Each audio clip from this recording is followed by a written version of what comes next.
Okay, it's on. Carol is a unique lady that travels around the country doing youth forums, which we're going to have here today. A lot of us all agree that the young people ought to get involved in ham radio. And we're all for that. But there's really a limited amount of things that we could do about it. If someone would come up to us and be interested, then we'd try to help them.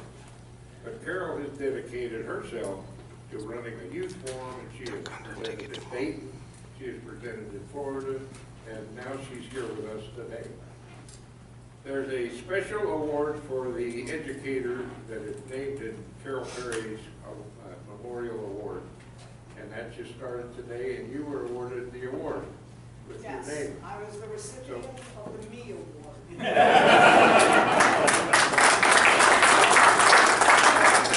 So I am so pleased to see everybody here, and especially Carol here. Thanks. You going to use this? Yes. Yes. Oh, shush, Larry. Well, good morning, everybody. Good morning. Thank you so much for being here, and it is my absolute pleasure to be here. I am certainly overwhelmed at the hospitality since I got here yesterday. Everything from an assigned babysitter who's with me to make sure I get where I'm supposed to be each time, and just a wonderful dinner that we all shared last night. It's really been wonderful. Now, I am going to start speaking quickly.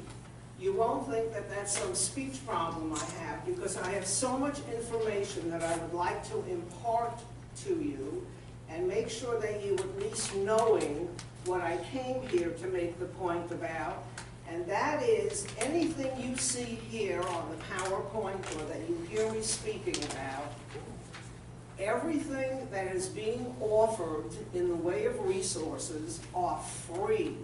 The idea is to make you become aware of what's out there and available if you choose to get involved with young people, either because you've already begun a youth program or you're thinking about it but you just don't know what to do next. I want at least for you to leave here today knowing I'm not sure what the next step would be in my plan, but I think I can get a hold of Carol who will help me. And if you just leave remembering that, then I have accomplished what I came here for. We'll speak more about today's program in a second, but first we have to, as always, do some business first. I have one or two people who said it'll only take me a minute to make my announcement, and I assured them I come prepared with a hook.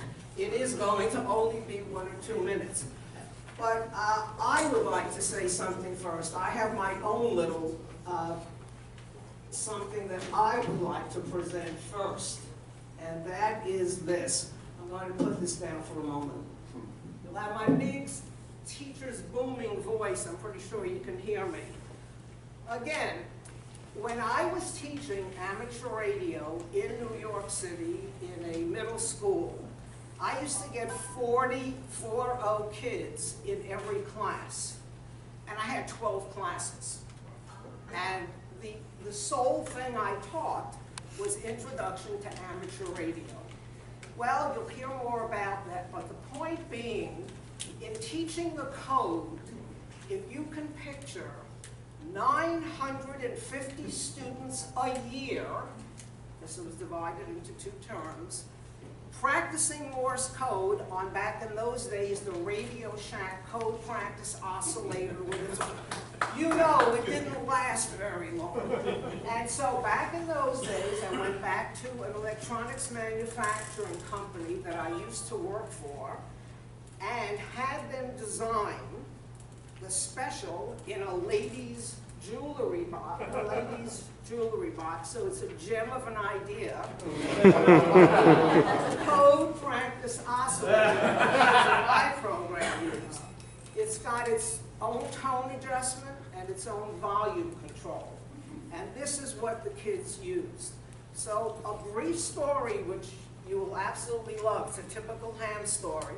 I have a couple of them left. I'm retired a number of years, but I still have a couple, so when I go into schools, I use them. And I did it on the buddy system. So 40, 20 of the kids would get these, and they would work with their neighbor, teaching listening skills, concentration skills, etc. Okay, I have a couple, so to help out somebody who's on my youth activities committee, who's been totally generous with his time and support, I gave him one 2 years ago as a gift. People love what you do with young people. He went to China, this is a true story, and had 800 of them manufactured in China, brought them back, and to celebrate the 30th Youth Forum at Dayton 2 years ago at the Hamvention, he presented them. And we do not sell them, but if somebody makes a $20 or more donation to RCA youth activities, we were giving these out. And I've only got a couple left. And so what I do is I give them out to special people. So I am donating one to Chet. Where is Chet? I don't know, I haven't seen him. Then I'll hold on to this. One is for Chet, and one is for Steve for being just so totally generous, welcoming. He was my first person that I met when I landed at the airport, and he'll make sure I get there back again this afternoon. So I've got one for each of you, and I want to publicly thank you.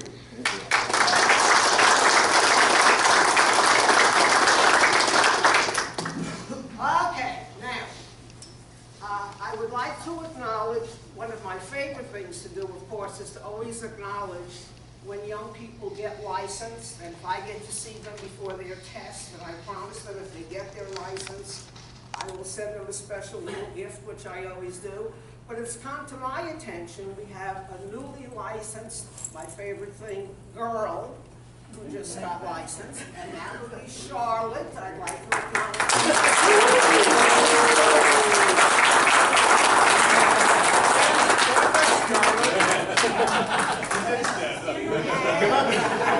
Come up front, Charlotte. Stand on the chair, Charlotte. Get up on the chair, Charlotte.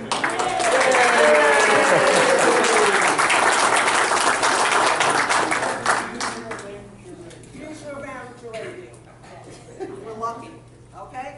And I publicly, as I told her dad, if she starts doing wonderful things, as I know she will, make sure that she stays in touch with me. And I deputize every person in this room. If you encounter a young, articulate young ham who's passionate about something in ham radio and likes to get up and speak in front of others,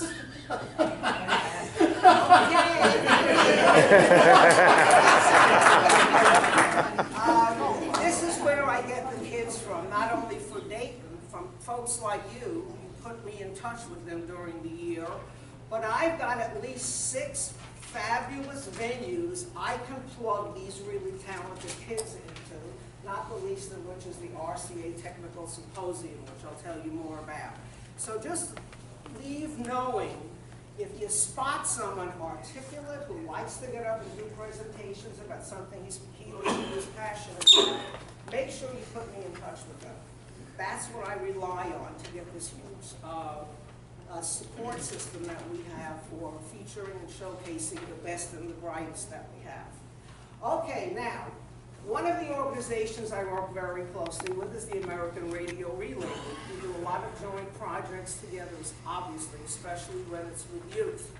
And one of the things that I always promote at my forums is, if you are a teacher or you know one who would like to know how to bring this into a classroom, well, first of all, you can put them in touch with me. But secondly, not to make it be second in importance, you can recommend them for the ARRL Teachers Institute. And knowing that I was going to promote this, sure enough, somebody from right here got a hold of me and said, I promise I'll only speak for a few minutes, but I want to make sure I can tell the audience because he's personally been to the Institute.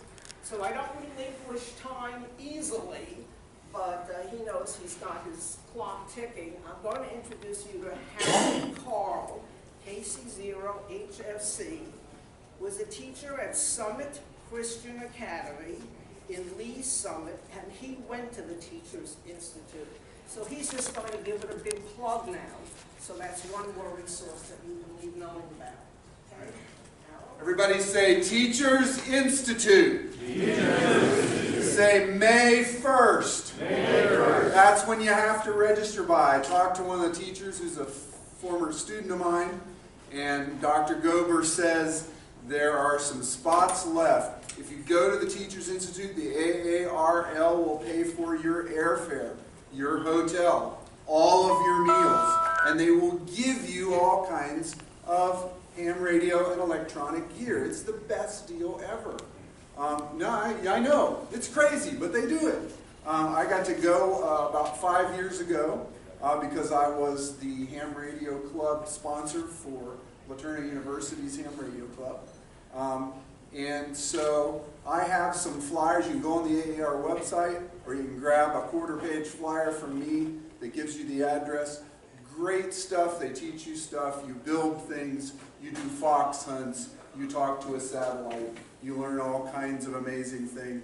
They're doing digital signal processing now. So catch up with me down the floor, or I'll leave these up here. Okay, so if you want to know more about the Teachers Institute, either for yourself or from somebody you know, then Harold has made himself be available after the forum is over, so you can speak with him. Thank you for sharing that. Are you able to hear me without a microphone? Yes. Okay. Larry? He's our test subject. Okay, what I did was, because I go around the country, including out of the country, doing these youth forums, depending on who the audience is, I have different PowerPoints. If I'm at a teacher's convention, it's all geared toward that, obviously. It depends who I'm speaking with. So instead of making myself crazy with a repertoire of different PowerPoints, I put one together for an audience such as yourselves, where it kind of hits on all the points.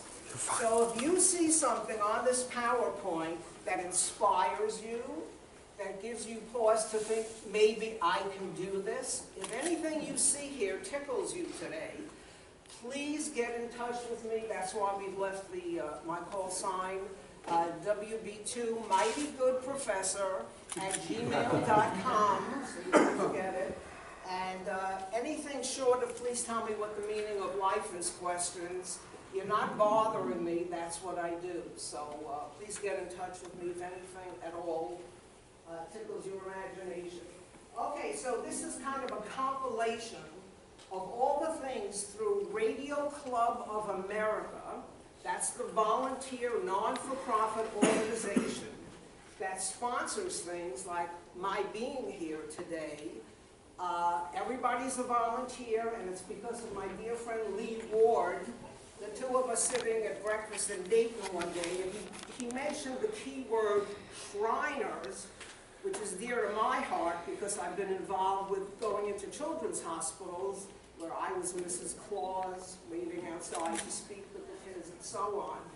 And it was really because of Lee.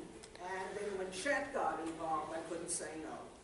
But RCA is the organization that I work for. If you would like to join it, it's a fabulous organization with very notable people. Gordon West is on my youth activities committee, as was somebody from Missouri, astronaut Steve Nagel.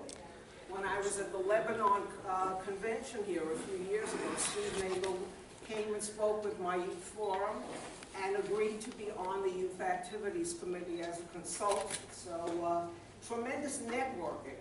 People in broadcasting, wireless industry, as well as ham radio.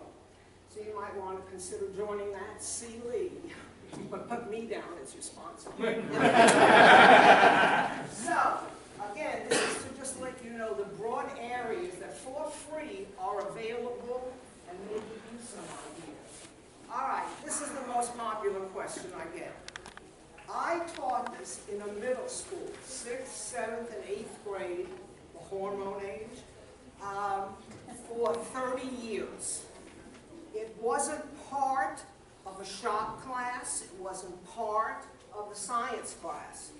I taught the class Introduction to Amateur Radio. In 6th, 7th, and 8th grade, in one of those grades, you were coming through my program. It became a mandatory class to take. Now, that's a very unique situation to be in, with a very enlightened principal who years ago saw the value of putting a program like this in place.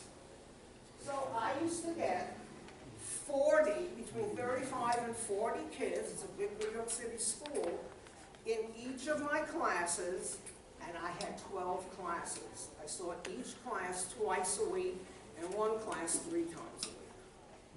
So it was a huge program. It flipped in the middle of the year, so that's over 900 kids a year that came through the program. Importantly, it was not taught as a licensing class. I got everybody in that class, not somebody who was just dying to learn more about radio phenomena or ham radio. No, none of the kids knew what it was when they walked in the door. So because I got special needs kids, whatever that means, in every class, slow learners, at-risk learners, average kids, and super bright kids in each class. So it was quite the task to get a class that could appeal in each class to all of these different learning situations. And by golly, for 30 years a year, we had to put the cap on at 40. It was illegal to put more than that number into a classroom.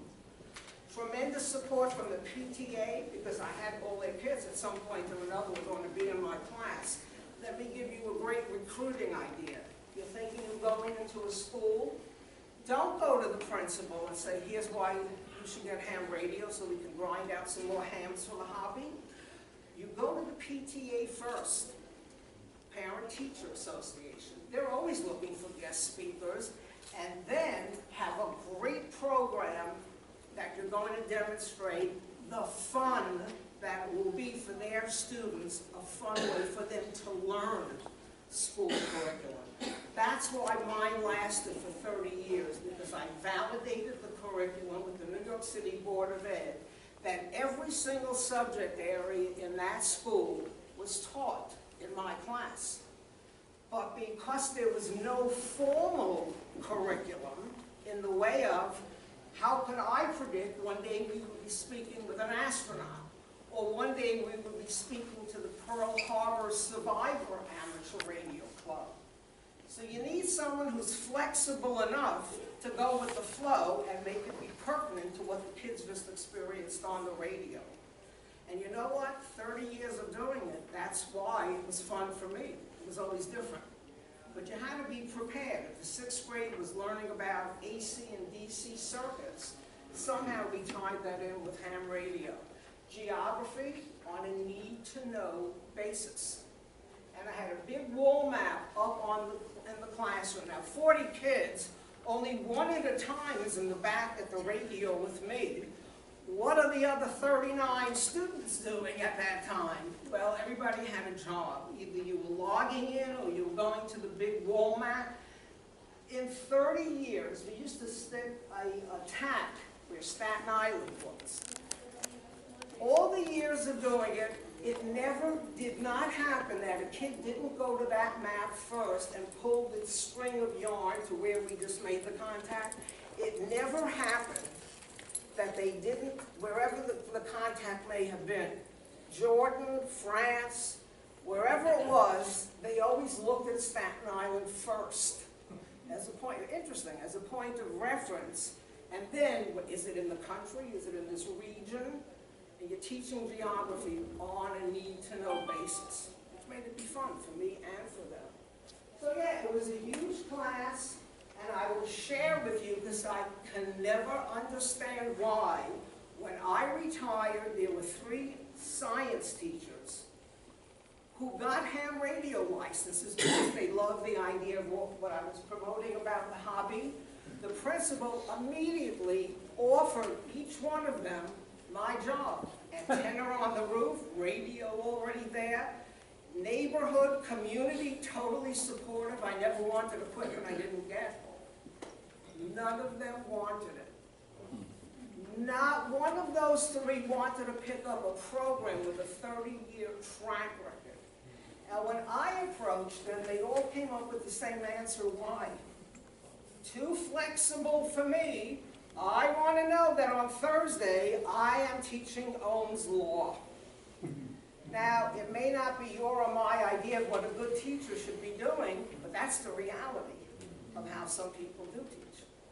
You need a special kind of person if you're looking to get this into a school. Don't just take the first person who volunteers that you know to do it, or it won't work. And that's worse than not even trying it, I think, if it's coming with ham radio and it doesn't work.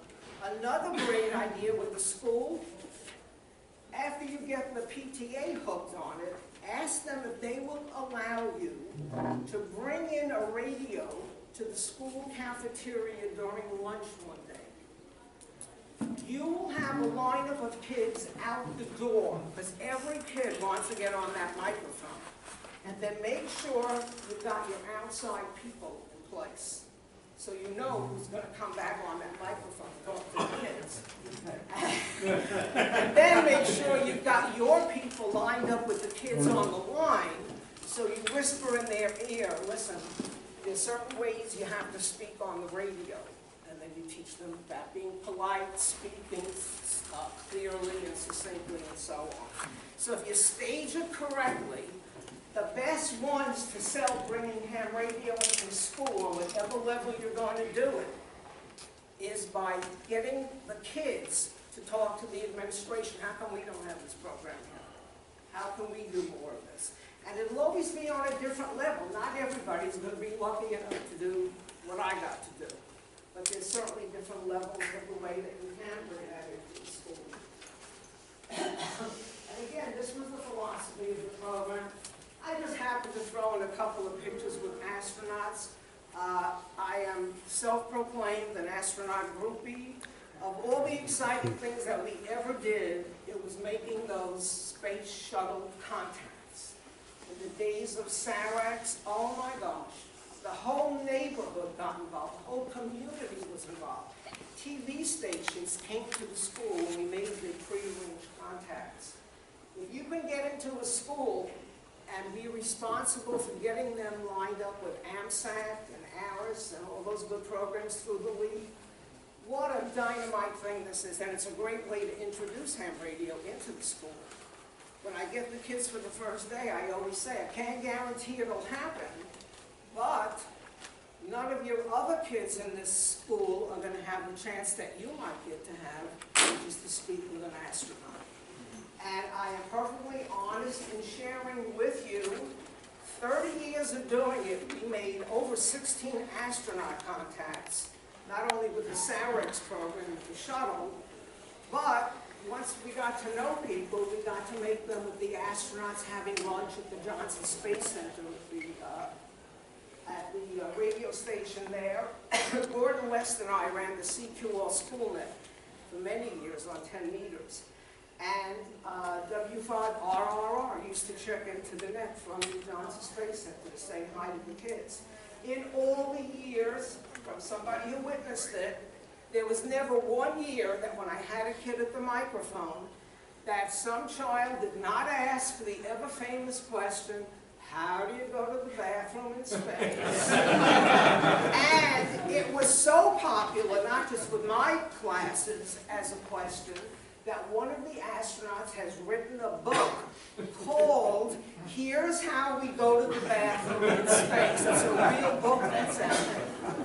That's what the curiosity was. And we had all kinds of fabulous cartoon designs that I had made of what's inside the spacesuit and so on.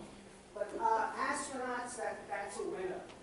Mike Fink on the bottom in the middle was an astronaut sponsored by the ARRL a few years ago to be at Dayton. And they arranged with me to have Mike come and say a few words at the youth forum at Dayton. And then they invited all my 9 speakers, the young speakers that year, to come and have lunch with him. Where else?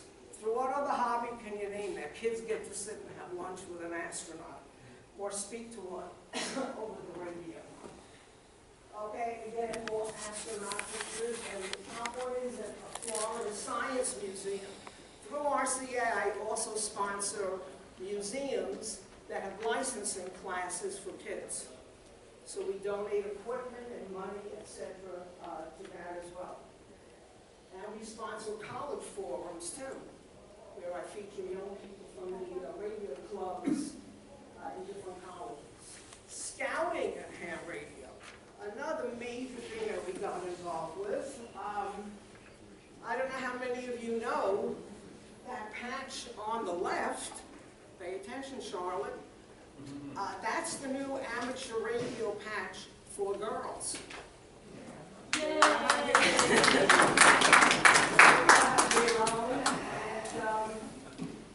Lots of great things. I just donated over 60 radios that Midland Radio donated to me. I flipped them over to a Boy Scout camp in Denver, Colorado that I had been visiting because they had a big radio program. I just had the radio shipped right over to them.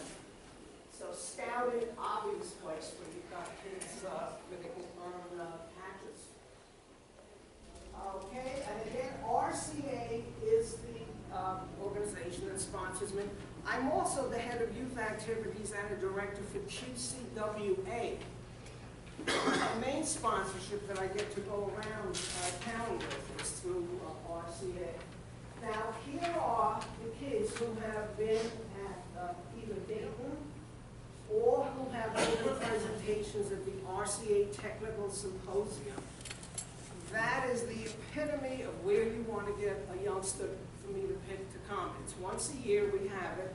Every other year it's in Manhattan. The Radio Club of America began over 100 years ago. And the kids have networking opportunities that are simply amazing, and I don't use the word lightly. In that audience at the RCA Technical Symposium, besides having luminaries who sit there that belong to RCA, like Marty Cooper, you may have heard that name, the one credited with inventing cell phone technology. He's a member of RCA, he's a fellow board member with me. But the youngsters get opportunities because in the audience are people from the wireless industry. If they're impressed, they get invited. They invite the kids to do, internships. One got one at Disney, and he created software for. They let him. They couldn't pay him. He was too young. He was 12. They let him do his own software and everything, and he created the software for a robotic device that delivered lunch to all of the office people where he was assigned to work as a volunteer. Had his attorneys got involved with one of my girl presenters who invented a robotic device that in an emergency can climb a pole, raise an antenna on a roof, or change a light bulb on a highway. She created that for the presentation that I invited her to do. And a patent attorney approached me and said, is it okay if I approach her? I said, I'm glad you came to me first, so I can refer you. That's her father standing right over there. That's who you want to speak to. Because don't forget, the kids that I deal with are under 18. So, we want to make sure everything is done the way it's appropriate to do it. And again, these are some of the kids who did appear at the Technical Symposium. Really creative and articulate kids. You have to be really outstanding for me to want to do this, but we always have for the last couple of years. That's now a permanent feature for the Technical Symposium. We're the first ones who get to talk are the young presenters who I recommend to go there. Fabulous inventions, creative things, just you'd be so proud that if we're lucky, that's the future of amateur radio. But that's one of the highlight venues I can plug somebody into. Okay, that's the RCA patch that I created. If you get to speak at Dayton or at another major event with me, you get one of these RCA Young Achiever patches. ICOM, one of the biggest sponsors of my youth forum at Hambash in Dayton, donates to each one of my speakers, and there's a minimum of 8 because it's a 3-hour forum. They donate, I send them these patches, they hot sync them onto a backpack put the kids' names and call signs on it. They give them icon jackets that are personalized with their name and their call sign. And each one of my presenters gets a handheld icon radio. That's from ICOM.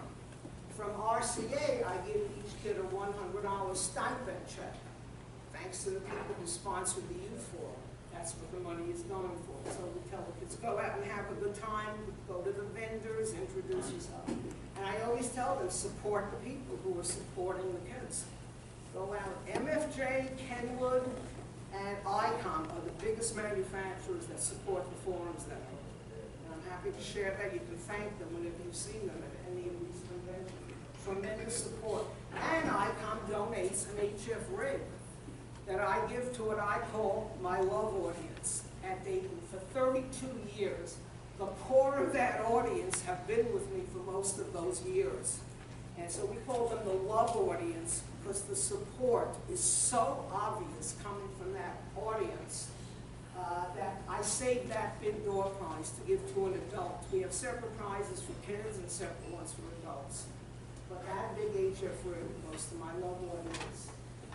One of the youngsters was sitting there in that second picture, Austin, gave a talk in Dayton. He was 14 years old on his research about fractal antenna technology. 3/4 of the audience had no idea what he was speaking about. But in the audience, as only a ham radio historian could be, was the best friend of the inventor of fractal technology, Dr. Chip Cohn, who's now a vice president, because I brought him into RCA.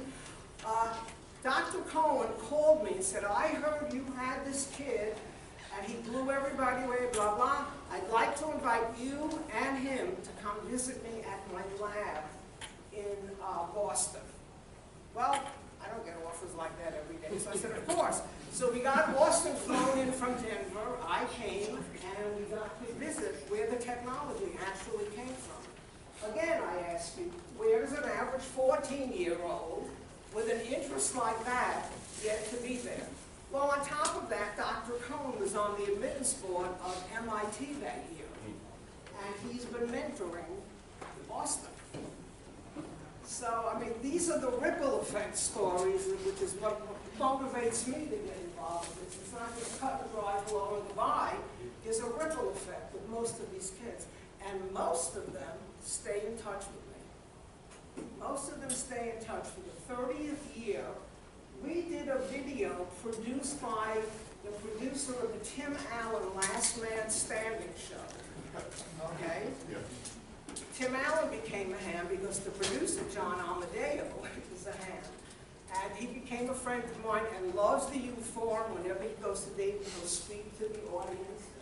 And he produced a video with me where all the kids who were very young when they spoke at my different forums are adults now. And we called the video, Where Are They Now? So here's the proof, chill, here's the proof of the ripple effect. Some of them were 5, 10, 11 years old when they presented over a 32-year period with me at Dayton.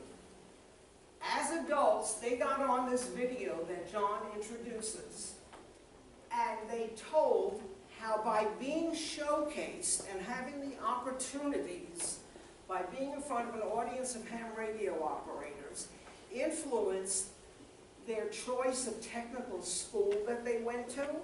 Well, I fill out a lot of recommendations for MIT and Georgia Tech. And also, it influenced their job and their career choices. So never dispute the influence that featuring these different kids at different venues can produce. It's just been an outstanding thing to be part of it and an honor to be part of it. But each one of these kids who you see here has one of those kinds of stories. Everyone that's on here is in a technical college right now. And just gratifying that they still choose to stay in touch beside having me do a recommendation for a job or whatever. That they like us to know where they ended up thanks to the support. Hambash, again, we've been doing it for so many years, and we created this thing called the Youth booth, I defy you to say that fast 5 times. Right next to the RCA booth at Dayton, what we set up was 3 hours sounds like a long time for that youth forum. And I used to say, I don't learn how to tap dance. How are we going to fill up 3 hours? Well, you know what? So far, we've run over time every year. Between giving away an hour's worth of prizes that get donated, and 8 to 10 speakers, and then I always have some luminary guest speaker. This year, we're having the Satellite Man, Tim Cunningham, and Tamitha Skov, the Space Weather Lady. Also, these people get paid to be there, and they come voluntarily to speak at the youth forum because they think it's so important what we're doing encouraging young people. So the youth booth is, let's say a kid gives this fabulous demonstration that you want to know more about. There's really no time for questions and answers at the. We never have that. So we have the kids come back to that booth afterwards. And then if you were in the audience, we invite you to come to that youth booth. And you can speak and see whatever the presentation is all about. On a one-to-one basis with the kid. And that, in fact, is where the panel got to meet with the parents. Okay, this is what the youth forum looks like if you've never been there. We usually get a nice big turnout there. We've got the biggest room there, and we're one of, I think, only 3 forums that's allotted 3 hours there. Top right is a young man who came with an escort from India. And his resume was longer than my arm at the age of 15. And we just treated him so hospitably. Don't tell anyone, but I made sure he won a radio. We made sure he got all the perks that all the other kids who had already previously been chosen got. We kind of fit him in at the last minute. And thanks to the generosity of the ARRL, that was the year that Mike Fink, the astronaut, was there. And we made sure that he got to go to that luncheon as well. So there he goes. And as a result of his being there and the warm way that he was received by all the ham radio opportunities, which is so typical of hams, because of the inclusiveness of it, for years afterwards they kept inviting me so they could reciprocate and have me come to India to speak at an education conference. And it really was not on my to-do list to do that. But they kept it up, and then a couple of friends said if I would go, they would go. So anyway, eventually I went. So it just keeps snowballing, and there's that famous ripple effect. And there's the youth group again at the bottom. And the initiatives that we have, of course, are a lot of the things we already spoke about. I also go to STEM classes. I like to say the way I was teaching the ham radio program was before the STEM word was even a recognizable term, because now the new buzzword is STEAM, because we've added the A word for arts, so that art's a part of it too. But frankly speaking, ham radio belongs in any kind of STEM program. It fits in so easily. I never used to teach it by judging a kid. How smart are you? What kind of a good grade should I give you by how many answers to questions that I give you can you spit back at me? The approach always was, how many questions have I generated in you? So you can be analytical about things that we want you to learn about, including hands-on stuff. So STEM really has been going on in classrooms for a really long time now as a formal name. And one of the new initiatives that I began was going into underperforming schools. This is one of my favorite initiatives. It's easy to get into a school that has all gifted programs. They have no shortage of speakers to come in. Go into an underperforming high school like I did a couple of months ago in Philadelphia, where the kids don't have role models for the most part. Why don't you become one?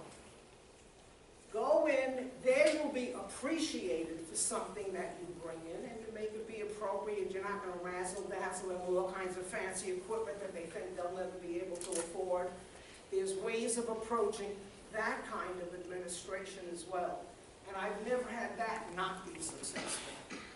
They'll be very happy to have you come there. And we're looking for more international outreach as well, because the issues are pretty much the same wherever you go. This is when I got invited to Friedrichshafen. The keynote speaker in Germany was a 15-year-old Ham. And his plea, once we got it translated, was, please send me more young people on the air to speak with. Same issues there. Yes, the licensing structure is different and the rules are a little different. So what? A classroom is a classroom. Every teacher wants happy, motivated, learning students. And I don't care what language you're doing it in, the rules are the same. You get kids motivated, they know they're in a safe environment, no one's prejudging because nobody knew what ham radio was before you walked in the door anyway. So I've had really at-risk kids. I knew very well what their records were when they walked in. But I said, hey, I don't know what your background is. Not true, it doesn't matter. But here, you're starting out fresh with me. And all I ask you to do is be open-minded and be willing to come on an adventure with me that you'll never experience again in your school careers. And the kids go along with that. They really do, because you're giving kids a fresh start that may need one.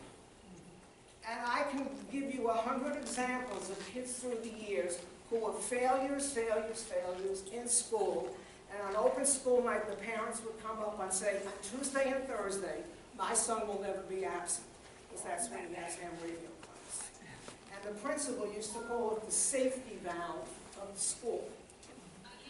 Because in that class, everybody, what we were expecting of you had nothing to do with academic superiority. It was a willingness to open up your mind and experience new things. Okay, so that was in Germany, similar issues that we have here. And this was the visit to India, where they created an educational conference.